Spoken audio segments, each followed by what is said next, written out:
Hi everyone, it's Tarnished Treasures, and today I'm working on a project and I wanted to share the process with you.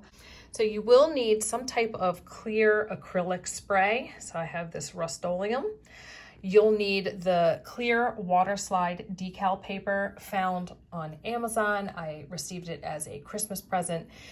It was definitely under $17. It might have even been 12 or 13, so not too expensive, and it comes with 20 sheets. And if you use your space wisely, you can fit a lot of images on one page, which makes each image just a couple cents.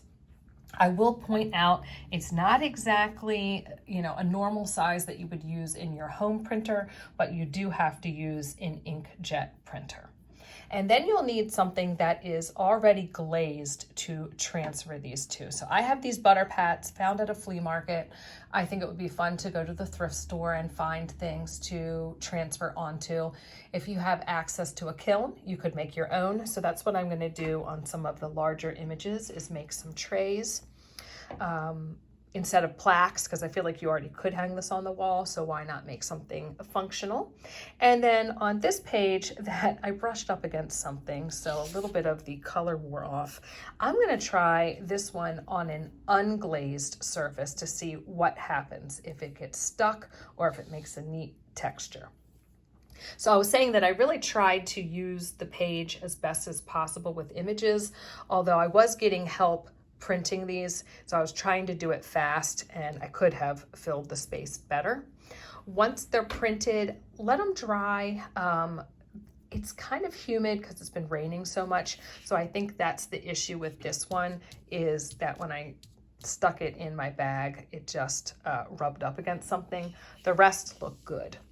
And then also be aware of the images that you're selecting. If you pick something and you're not sure if you're supposed to use it or not, then just personal use.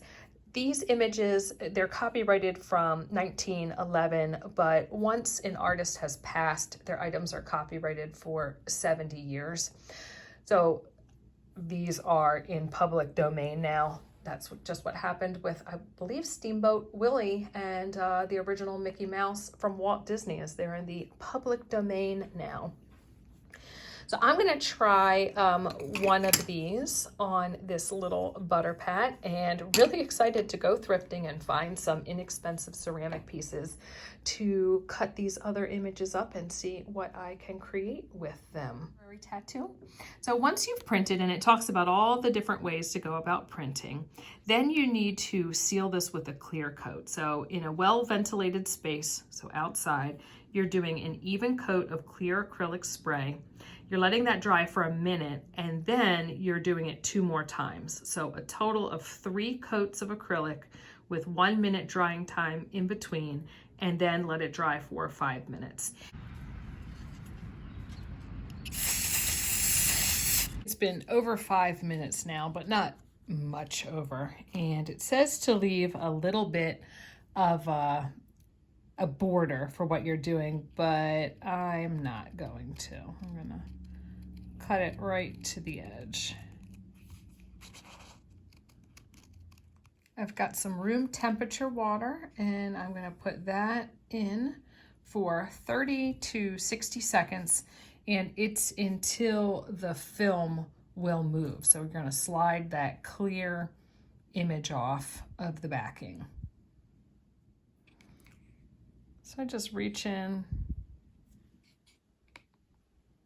and I can even see that it started to slide a little because I can see some of that white border there. So I'm gonna take your piece,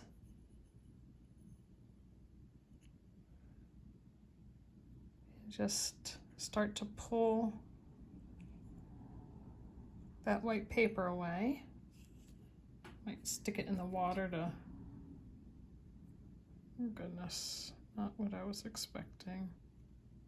It's okay though. I slide it back on. It's always good. So you see it's not wrinkled now, so that saved it.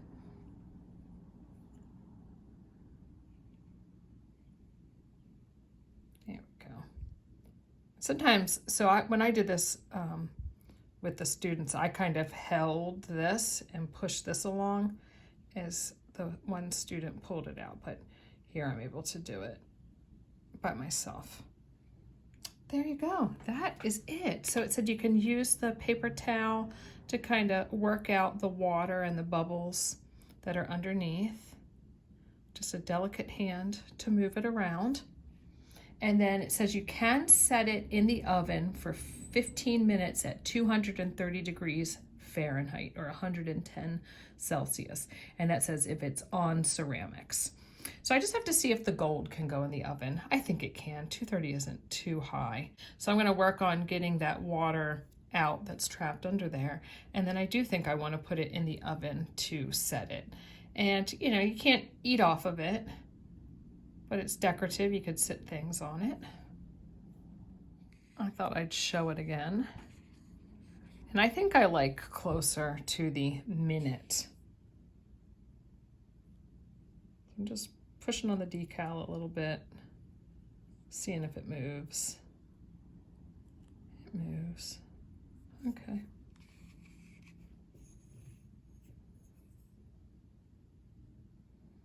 And then I'll show you pressing it with the paper towel. This could be interesting though, if you wanted to kind of warp proportions with what you put on. But if you had words, you probably wouldn't want to do that. So I feel like the same thing is happening with the first one. So I'm going to slide it back on. There we go.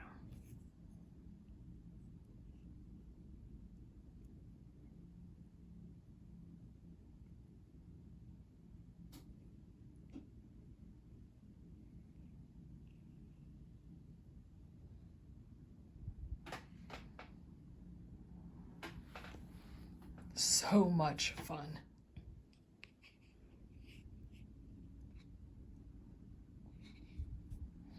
So with the one that I did first,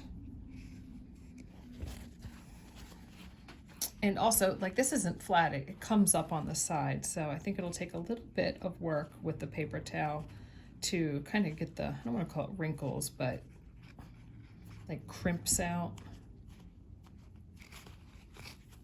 Where I could put the whole paper towel on and kind of work it out from the center. But I mean, it looks good already how it is. This is just me trying to get it perfect.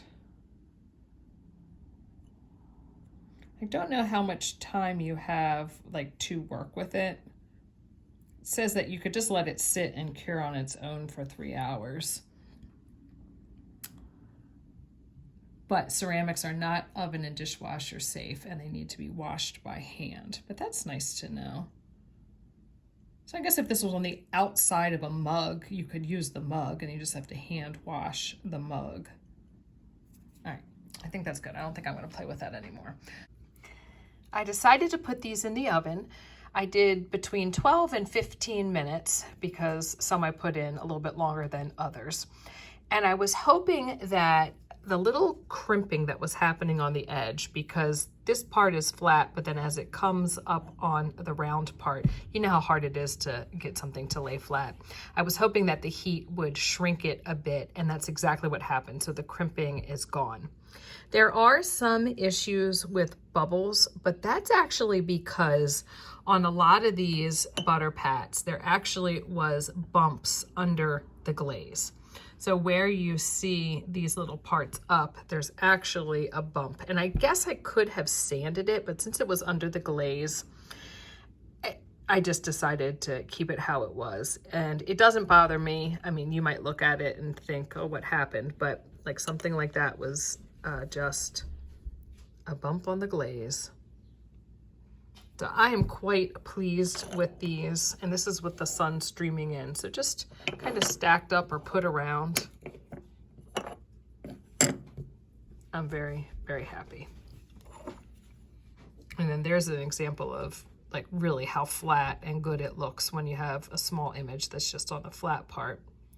You can see a bit when you turn to the side of where it was trimmed, but here you can't see it at all. And one of them, the glaze was a little bit darker. So, and then I like how you can see the cracks in the glaze. And then you can see that little bump on her chin. That was a bump under the glaze.